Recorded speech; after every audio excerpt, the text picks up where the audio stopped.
a todos y bienvenidos a Aprendiendo en Alcamed. Hoy vamos a hacer un problema de una valoración en la que vamos a calcular el pH al mezclar un ácido débil y una base fuerte. El problema va a tener 3 apartados, por lo que va a ser un poquito largo, pero podéis centraros en el que queráis aprender.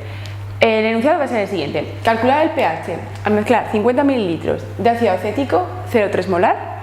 Lo vamos a mezclar en el apartado A con 20 ml de hidróxido de sodio 0,4 molar, en el apartado B con 50 ml de hidróxido de sodio 0,4 molar y en el apartado C vamos a calcular el pH en el punto de equivalencia.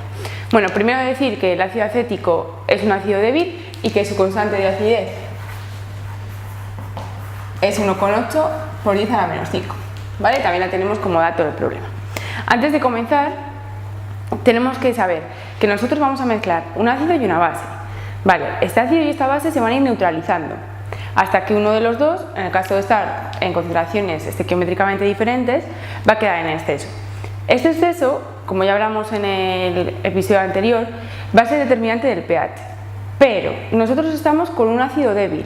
Ese ácido débil tiene un conjugado que también reacciona con el agua. Por lo tanto, tenemos que tener en cuenta todos los compuestos que queden en exceso que reaccionen con el agua generando un pH. ¿Vale? Entonces, sabiendo esto, vamos a ver a lo largo de los 3 apartados las 3 cosas, los 3 ejemplos que nos podemos encontrar en una valoración de este tipo. Bien, pues comenzamos. Vamos a comenzar con el primer apartado. En primer lugar, como siempre, ponemos la reacción. Tenemos el ácido más la base, que nos da, como siempre, sal y agua. Perdón que os la he puesto al revés, igual que no os líe.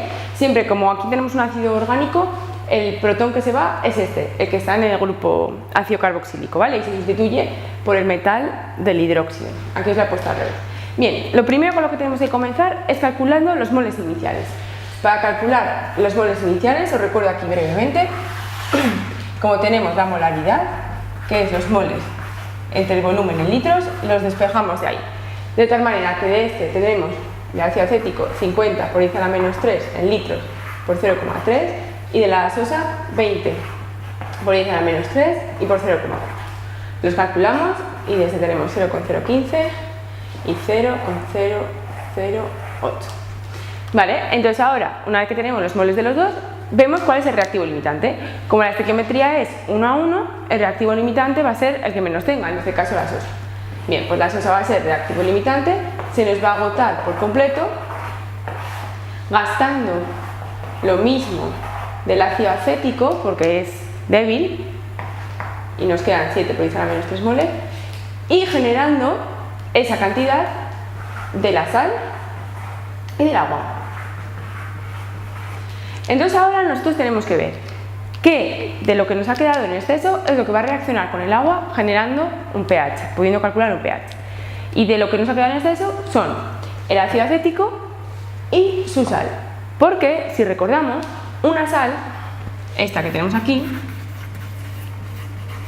al disociarla nos va a quedar acetato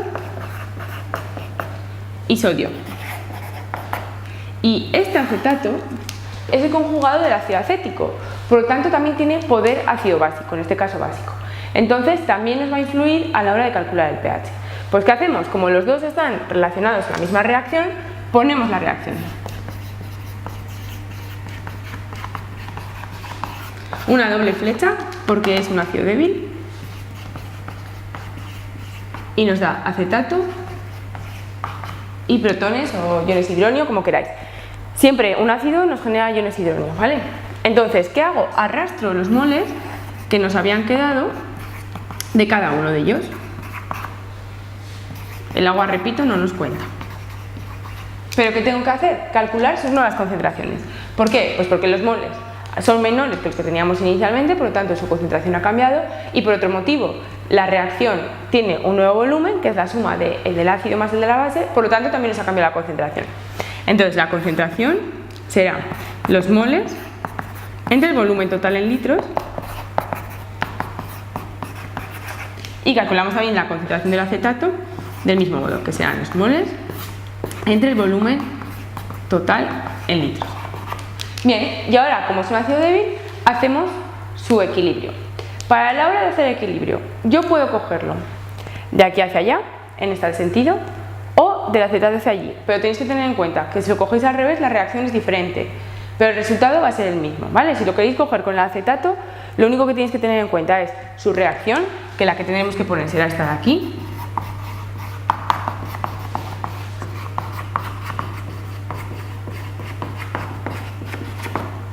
¿vale? Y que luego para hacer los cálculos tengo que calcular la K sub B, ¿vale? Con la K calcular la K sub B. Bien, yo lo voy a hacer en este sentido, pero insisto en que el resultado es el mismo. Como estamos en un equilibrio, concentración que reacciona menos X, X, concentración en el equilibrio, 0,1 menos X, 0,11 más X y X. Bien, ¿y entonces qué sucede ahora? Pues que la K sub A será la concentración de acetato por la concentración de los protones entre la concentración del ácido acético. Entonces sustituimos todo y despejamos. He puesto primero aquí la de los protones. Vale, de aquí para despejar la X podemos despreciarla tanto en la suma como en la resta. ¿Por qué? Porque este componente, el 0,1, es mayor en 10 a la 3, normalmente se desprecia cuando es 10 a la 3, que la constante, ¿vale? Y el 0,11 igual. Entonces lo podemos despreciar, las voy a poner así tachadas, ¿vale? Si queréis hacerlo todo porque os sentís más seguros, podéis hacerlo todo, ¿vale? Entonces nos queda que esto va a ser igual a X por 0,11 partido de 0,1, sacamos la X, que nos da 1,63 por 10 a la menos 5 molar, y esta X ya va a ser la concentración de protones, por lo tanto yo ya tengo el pH. pH menos logaritmo de los protones, por lo tanto me queda un pH de 4,78. Bueno, pues hasta aquí el apartado A, donde nos ha sobrado el débil y tenemos parte del ácido y parte de su conjugado. Ahora pasaremos al apartado B.